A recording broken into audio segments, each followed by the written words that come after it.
ఎదురు చూస్తున్న వీకెండ్ వచ్చేసింది. 'నాగార్జున' వచ్చి రాగానే అమర్ నువ్వు కాస్త నిల్చుంటావా అంటూ మొదలుపెట్టేశారు.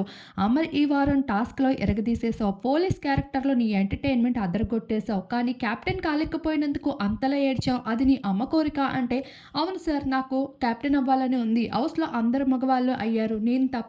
అందుకే నేను కెప్టెన్ అవ్వాలని ఎంతగానో బాధపడుతున్నాను అంటూ చెప్పడంతో, అసలు కెప్టెన్ ఏంటయ్యా! ఇలానే నువ్వు ఆటాడావంటే కప్పు కొట్టుకొని వెళ్తావు.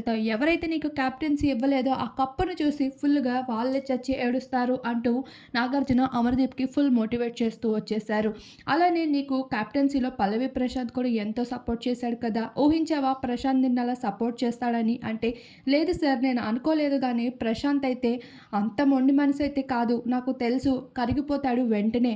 అప్పటికి కోపం అప్పటికే చల్లారిపోతాడు అంటూ మాట్లాడుతూ అమర్ ప్రశాంతుల మధ్య మంచి బాండింగ్ ఏర్పడిందనే విషయం నాగార్జున ముందైతే తెలియజేసుకుంటూ వచ్చారు. ఇలా కెప్టెన్సీ కోసం నాగార్జున అయితే మాట్లాడుతూ కనిపించేశారు.